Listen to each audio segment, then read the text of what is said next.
Buen día con todos. En esta oportunidad vamos a hablar sobre la semiología de los pares craneales 3, 4 y 6, que tienen mucha relación con lo que son los movimientos oculares, entre otros reflejos que vamos a ir exponiendo en esta presentación. Así que vamos a dar una breve introducción en la anatomía, comenzando por el tercer par craneal, el nervio oculomotor. Este nervio oculomotor se ubica en el mesencéfalo a nivel del colículo superior, donde lo vamos a ver ventral a la sustancia periaqueductal,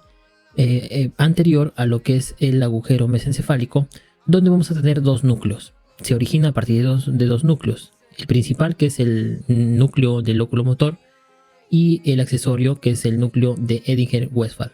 Estos dos núcleos se unen para formar el núcleo oculomotor. Ahora, este núcleo oculomotor no solamente se constituye como sí, no es solamente un solo núcleo. Como podemos ver aquí, este núcleo oculomotor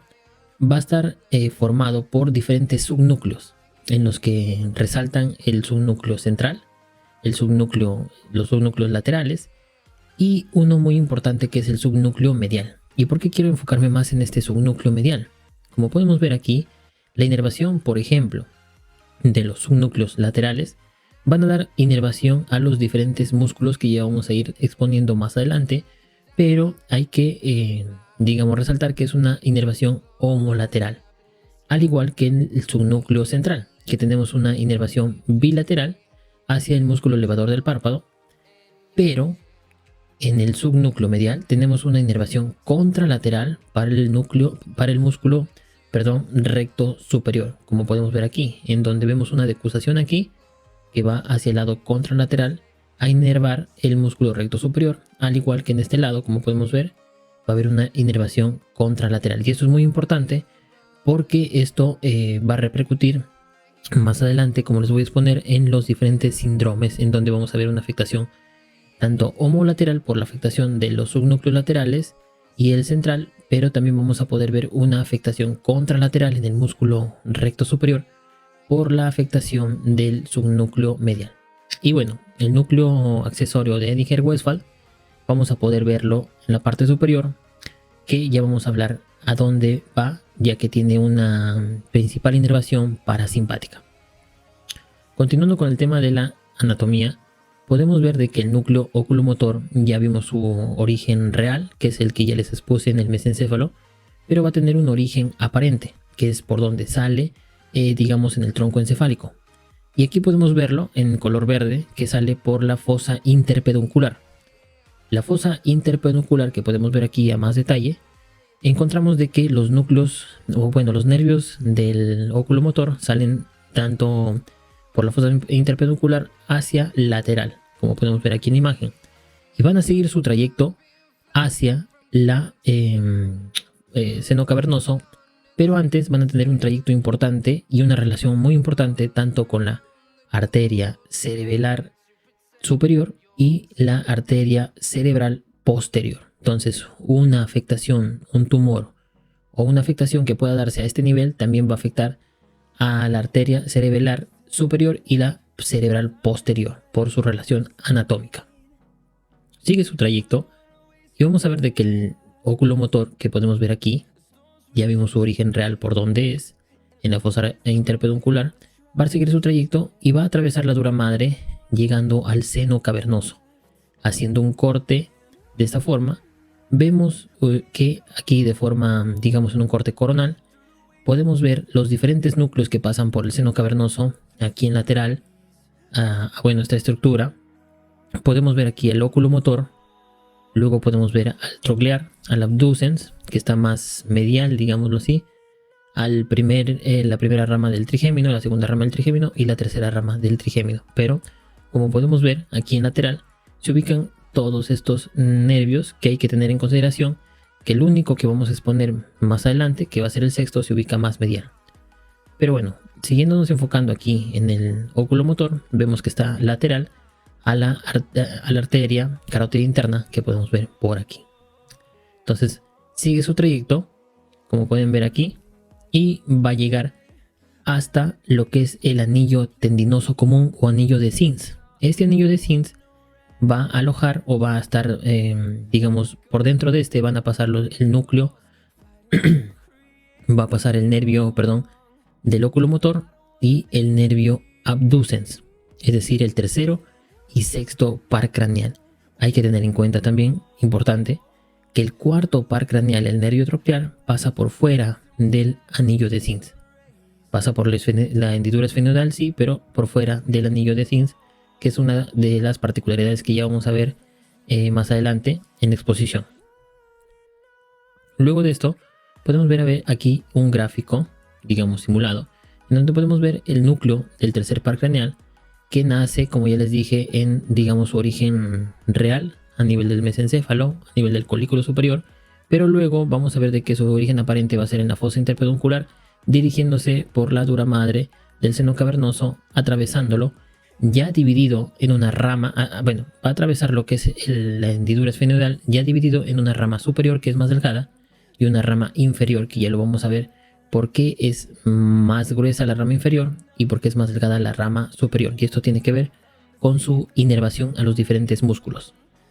Continuamos con la exposición y vemos de que ya les iba diciendo desde el principio de que este nervio oculomotor tiene dos núcleos. El primer núcleo va a ser el del motor ocular, el núcleo motor del oculomotor, llamado así, que va a tener un efecto eferente somático general, que es llamado también ESG.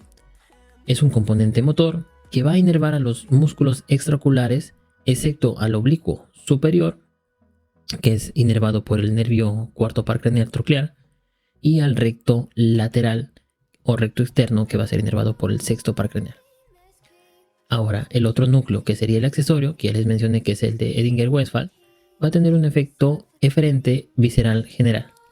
una inervación motora visceral parasimpática que va a tener repercusión en el músculo ciliar y el esfínter del iris. Y esto lo podemos ver aquí en la contracción de la pupila, que va a estar dado por un efecto parasimpático dado por este núcleo de Edinger-Westphal para contraer el músculo circular del iris. Entonces, al haber una contracción, vamos a producir la miosis. Es importante también recalcar de que los músculos radiales van a contraerse para dilatar la pupila, pero es por un efecto simpático. ¿Ok? Continuamos ahora dando un repaso a lo que acabamos de ver. Como ya les dije, el origen aparente de este nervio oculomotor se da por la fosa interpeduncular, pasando por el seno cavernoso, atraviesa la fisura orbitaria superior por dentro del anillo tendinoso común o anillo de Zins, llega a la fosa orbitaria y va a tener un ramo superior y un ramo inferior. El ramo superior, como les dije, es más delgado porque inerva solamente al músculo elevador del párpado y el recto superior. En cambio, el ramo inferior va a tener un ramo motor y un ramo parasimpático. En el ramo motor va a inervar a tres músculos: el recto medial, el recto inferior y el oblicuo inferior. Y el ramo parasimpático va a darse una inervación en el ganglio ciliar, dando una inervación a los nervios ciliares cortos y teniendo una inervación, como ya les expliqué, en el músculo ciliar y en el esfínter de la pupila para contraer la pupila y en el músculo ciliar para lo que es la acomodación del cristalino. Entonces ahí teníamos un mapa, digamos resumiendo lo que es el nervio oculomotor, que aquí podemos ver en un gráfico sacado del Nether, cómo es el trayecto de este nervio oculomotor, en donde podemos ver aquí el nervio oculomotor con sus dos núcleos que nacen de esta forma, con los subnúcleos que ya les iba mencionando. Van a atravesar, como pueden ver, la fosa interpeduncular, se van a dirigir aquí, donde tienen no solamente, como les decía, un componente eferente motor, que podemos ver en color rojo, esto de aquí en color rojo, sino también este punteado va a tener un componente parasimpático que va a ir sobre todo por el núcleo de Edinger-Westphal, que pueden ver aquí, punteado, y va a ir a el ganglio ciliar para hacer un efecto parasimpático en el esfínter de la pupila, que va a producir miosis. Entonces, como podemos ver aquí, continúa su inervación a los diferentes músculos que ya les iba describiendo anteriormente en el cuadro resumen que ya les iba enseñando. El ramo superior se va a dirigir hacia el músculo elevador de la pupila, perdón, al músculo elevador del párpado y al recto superior. Y los demás, como pueden ver, va a inervar al oblicuo inferior, al músculo recto inferior y también al recto medial, como podemos ver aquí el ramo inferior. Y bueno, Ahora continuamos aquí viendo la diferente inervación que tenemos de este nervio oculomotor que va a producir los diferentes movimientos del ojo y también de la contracción de la pupila, que ya lo vamos a ver más adelante, más a detalle en lo que es la exploración de todos los nervios en conjunto. Ahora continuamos con el cuarto par craneal, el troclear. El troclear se origina a nivel del mesencéfalo también, pero a nivel del colículo inferior. Va a tener varias particularidades que ya podemos ver en este gráfico a grandes rasgos. Uno de ellos es que es el único nervio par craneal que se decusa en su origen real, es decir, que ya en su origen aparente ya va a estar decusado, como podemos ver aquí, que lo vamos a ver más a detalle en este gráfico. Como podemos ver, estos son los núcleos del nervio troclear que van a decusarse ya interiormente, o sea, en el origen ya real podemos ver de que ya hay una decusación, y en el origen aparente que estamos viendo aquí el nervio troclear ya está decusado. Aquí vemos un corte del mesencéfalo en los colículos inferiores y ya vemos que en su origen aparente ya va a haber una decusación, como podemos ver aquí en la parte posterior del tronco, que también es una de sus características importantes, ya que la mayoría de nervios o pares craneales, perdón, van a originarse en la parte anterior, es decir, en su origen aparente. Aquí podemos ver el origen real en rosado más claro, y en rosado más oscuro podemos ver de que ya está decusado y que van a ir hacia adelante, hacia la parte digamos anterior, naciendo a nivel del velo medular superior. Continuamos ahora con el gráfico que ya vimos anteriormente, que nos da igual aquí la ubicación en el seno cavernoso del nervio troclear. Como podemos ver, es aquí por donde ingresa a este nivel, como podemos ver, atravesando lo que es la dura madre y llegando al seno cavernoso. Ahora, una de las particularidades que tiene este nervio es de que, como podemos ver, ya está aquí decusado. Podemos ver de que sigue su trayecto a nivel de lo que es el mesencéfalo, a nivel del colículo inferior,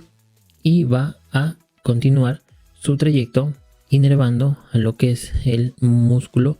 troclear, y justamente se llama troclear, perdón, al músculo oblicuo superior o mayor. Y este nervio se llama troclear porque el músculo oblicuo superior se va a enganchar, digámoslo así, en una tróclea. Aquí que podemos ver aquí, para que el globo ocular haga el movimiento para enfocar la mirada hacia abajo y hacia adentro, que es la mirada que nosotros utilizamos para mirar las escaleras, que eso ya lo vamos a ver, vamos a hablarlo más adelante, pero queremos que puedan ver aquí cómo es la inervación de este nervio troclear. Pasando al nervio abducens, el sexto par craneal, tenemos que su origen ya se da a nivel de la protuberancia. Podemos ver aquí el núcleo del nervio abducens, que está rodeado por el nervio facial. Y esto también tiene una repercusión anatómica o una repercusión cuando vayamos a ver los síndromes, porque si hay una afectación a este nivel pueden afectarse también el sexto como el séptimo par craneal, que ya lo vamos a ver más adelante. Eso es su origen real, y su origen aparente podemos verlo aquí en lo que es la división entre el bulbo raquídeo y el puente a nivel de la fosa médulo-pontina, o digamos la división médulo-pontina, donde vamos a ver el origen aparente del nervio abducens. Aquí más a detalle vemos el origen real y aquí ya el origen aparente. Luego este nervio abducens va a seguir su trayecto y va a pasar la dura madre y va a llegar a la parte más medial, que a diferencia de los otros nervios que veíamos anteriormente va a estar muy cercano a lo que es la arteria carótida interna, que podemos ver aquí, el nervio abducens, sexto par craneal. Luego de esto va a pasar por dentro del anillo de Zins junto con el oculomotor, que ya lo habíamos hablado anteriormente, y obviamente el nervio troclear va a pasar por fuera de este anillo tendinoso o anillo de Zins. Luego de esto obviamente va a tener una inervación al músculo recto lateral, que podemos verlo aquí. Como podemos ver, el origen real del nervio abducens, sexto par craneal, nace por la fosa médulo-pontina, sigue su trayecto y luego va a llegar a inervar a este músculo que vemos cortado aquí, que es el recto lateral. Y aquí podemos ver un resumen de la inervación, bueno, más que todo un resumen anatómico de dónde se originan los nervios, los pares craneales, el 3 a nivel mesencéfalo colículo superior, el 4 a nivel del mesencéfalo colículo inferior y el sexto a nivel del puente o protuberancia, donde vamos a ver sus diferentes inervaciones a los diferentes músculos, igualmente su distribución en el seno cavernoso, que también tiene mucha repercusión, digamos, cuando se buscan patologías que afecten a diferentes pares craneales. En la exploración vamos a tener no solamente los movimientos oculares, no solamente evaluar los movimientos conjugados, que es utilizar, digamos que pedirle al paciente que con los dos ojos abiertos observe algún objeto o que dirija la mirada hacia los diferentes lados que podemos ver aquí, en donde se evalúan no solamente el nervio, sino también, como podemos ver, los diferentes músculos a los que están conectados estos nervios. Entonces aquí en el gráfico ya pueden ver de cuando uno dirige la mirada hacia diferentes direcciones, podemos ver cuál músculo se está evaluando y también cuál de los nervios. Como podemos ver, la mirada normal es de esta forma, donde se evalúa no solamente que los ojos no muestren movimientos oculares anormales, sino también que las pupilas estén a su, digamos, diámetro normal, que es normalmente entre 2 a 5 milímetros. Entonces, como podemos ver aquí, luego le vamos a pedir al paciente que dirija la mirada hacia diferentes lugares, ya puede ser enfocando a un objeto o pidiéndole que mire hacia arriba y hacia la derecha, si es que no se entendería, pero lo habitual es evaluarlo con, digamos, la mirada con un objeto. Entonces aquí vamos a poder observar cómo el movimiento de cada ojo, de acuerdo al ojo derecho o al ojo izquierdo, vamos a poder ver cuál músculo se evalúa. Y aquí, por ejemplo, en el recto lateral estamos evaluando el abducens, igualmente en el lado contralateral. Y aquí podemos ver que la mirada en el ojo izquierdo, mirada hacia abajo y hacia adentro, se da por el oblicuo superior, que está inervado por el nervio troclear. Entonces aquí más o menos vemos la combinación de cada uno de los nervios y de los músculos que son evaluados en los movimientos oculares. Luego, continuando con la exploración, tenemos al reflejo fotomotor, que va a ser dado por digamos, la estimulación con un haz de luz hacia el ojo para ver si el ojo se contrae. Hay una miosis. Igualmente el reflejo consensual, que se da enfocando la luz hacia uno de los ojos, desde afuera hacia adentro, y se va a observar al otro ojo que debería producir una miosis. Aquí podemos ver lo que les iba mencionando, la miosis menor de 2 milímetros, la midriasis, que podemos ver aquí, la pupila dilatada, que ya les dije que es por un efecto simpático. La miosis se da por un efecto parasimpático, digamos, dado sobre todo por el núcleo accesorio del oculomotor del tercer par craneal, que tiene un efecto parasimpático. Y bueno, aquí podemos más o menos evaluar ese nervio o ese núcleo, ¿no?, del nervio oculomotor. Ahora, tenemos diferentes patologías cuando se afecta un par craneal, que puede darse de forma incompleta y una forma completa. Comenzando con la afectación del tercer par craneal de forma incompleta, vamos a ver no solamente la diplopía horizontal, sino también puede darse una diplopía vertical, ya que no solamente se están afectando el recto medial, sino también se afectan los oculomotores, los oblicuos inferiores, sino también los rectos inferiores, que nos pueden dar una diplopía vertical y también horizontal por la afectación del recto medial. También vamos a ver una midriasis, porque obviamente no hay efecto parasimpático por obviamente la afectación del tercer par craneal, que les iba diciendo que tiene un efecto parasimpático en su núcleo de Edinger-Westphal, el accesorio, y también una ptosis, porque como tenemos afectado el tercer par craneal, que también inerva el elevador del párpado, al estar afectado el elevador del párpado, obviamente va a tener una caída del párpado. Ahora, en la afectación completa, vamos a ver la midriasis arreactiva, que puede ser en algunos casos, la ptosis palpebral, la midriasis que también les iba mencionando, la diplopía tanto vertical como horizontal, y también defectos en la acomodación, en el reflejo de acomodación, que ya lo iba mencionando anteriormente. El músculo ciliar también está dado por la inervación del núcleo de Diger-Westphal en su factor parasimpático, que nos va a ayudar a la contracción del músculo ciliar. En este caso, como pueden ver, cuando está contraído, el cristalino se vuelve más redondo, aumenta su diámetro. En cambio, o su radio, aumenta su radio, su diámetro. En cambio, cuando el músculo ciliar está relajado, va al cristalino a hacerse más aplanado, va a disminuir su radio o su diámetro de esta vista. ¿Ok? Entonces, en la mirada cercana vemos de que el músculo se contrae, el cristalino se abomba, y en la visión lejana el músculo se relaja y el cristalino se aplana. Luego tenemos la afectación del cuarto par craneal, que en su semiología vamos a ver una desviación del ojo. Como ya les iba diciendo, el cuarto par craneal inerva al oblicuo superior, que hace que la mirada se vaya hacia abajo y hacia adentro. Y en este caso, como podemos ver, la mirada se dirige más hacia arriba. Obviamente, si no hay músculo que jale hacia abajo y hacia adentro, va a haber una retracción de los músculos sanos, y esto va a producir que la mirada tenga esta posición, y aparte también va a producir una posición viciosa de la cabeza. Tenemos diplopía vertical, la mirada patética por lesión del nervio del cuarto par craneal, y aquí también podemos ver una astenopía, que es un cansancio por el esfuerzo visual. La diplopía vertical, que ya les iba mencionando, la desviación vertical disociada, el ojo se va más hacia arriba y hacia afuera, porque, como ya les iba mencionando, todos los músculos en una situación normal van a ubicar al ojo de forma central,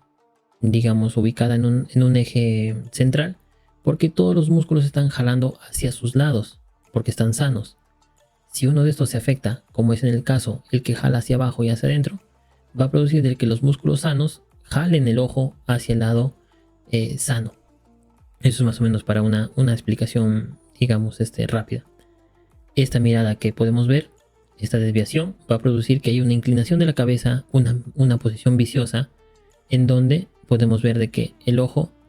va a tratar de acomodarse a la posición y va a hacer de que la persona tenga una desviación un poco digamos, de la cabeza. Y ahora, pasando a la semiología del sexto par craneal, vamos a ver de que también va a haber una desviación de la mirada, obviamente, hacia el lado medial, ya que el músculo del lado lateral, que es el recto lateral, no va a tener una inervación correcta, y esto va a hacer de que los músculos que están sanos, los rectos mediales inervados por el tercer par craneal, desvíen la mirada hacia la parte central, y esto también va a producir una desviación de la mirada o una posición de la cabeza de forma viciosa. Como podemos ver aquí, hay una afectación del nervio del del sexto par craneal, perdón, el abducens, en el lado derecho del ojo, como podemos ver, donde obviamente al no jalar el músculo recto lateral hacia su lado normal o hacia la parte lateral, va a haber una afectación y va a jalar el recto medial hacia el lado medial o hacia el lado nasal, el ojo. La mirada va a estar dirigida hacia adentro. Va a haber una diplopía horizontal y también una astenopía, obviamente por cansancio al tratar de esforzar la mirada para tratar de enfocar algunos objetos. Y ahora tenemos la presentación de diferentes síndromes. Estos síndromes, la verdad es que tienen diferente afectación de diferentes pares craneales, pero ya esto es agrupar diferente afectación para darnos un síndrome. Al final, el tema de la semiología se da sobre todo de evaluar al paciente y tratar de ver cuál es el nervio afectado, cuál es el músculo al que está afectado, y más o menos de esa forma hacer la topografía de la afectación digamos de cuál ha sido la afectación y en qué zona del cerebro. Ahora, vamos a poner algunos de los síndromes, como les iba mencionando, de forma más didáctica, ya que aquí, como podemos ver, el síndrome de Marie-Foix se da por un aneurisma de la arteria carótida interna, flebitis del seno cavernoso o un tumor, y vamos a ver una afectación del tercero, cuarto, el quinto par craneal en su rama oftálmica, en su segunda rama y el sexto par craneal. También podemos presentar aquí ataxia del cerebelo ipsilateral y una hemiparesia contralateral con o sin pérdida sensitiva hemicorporal. Aquí, como podemos ver por la afectación en lo que sería el mesencéfalo. Luego tenemos un síndrome de la hendidura esfenoidal o síndrome de Rouchon-Duveneaud, que se da a nivel de la hendidura esfenoidal, justamente ya los que les iba mencionando anteriormente, donde siguen el trayecto diferentes pares craneales, y en este caso también se va a dar por un aneurisma en la carótida interna, una fractura del ala menor del esfenoides o un tumor vecino, y va a dar parálisis del tercero, cuarto y sexto, además de la rama oftálmica del quinto par craneal, donde vamos a tener obviamente la afectación de estos nervios, vamos a tener anestesia del párpado superior, la raíz de la nariz, la frente, la córnea y abolición del reflejo corneal. Pasando a otro síndrome, el síndrome de Weber, que podemos ver aquí una imagen que nos va a dar más o menos la afectación, donde podemos ver un cavernoma y va a afectar el tercer par craneal, el oculomotor. Entonces, al afectarse el oculomotor, como sabemos, el músculo que va a tener preponderancia a jalar la mirada es el recto lateral, inervado por el sexto par craneal. Entonces va a haber una desviación de la mirada hacia lateral, digamos del lado afectado, o sea, si está afectado aquí el lado derecho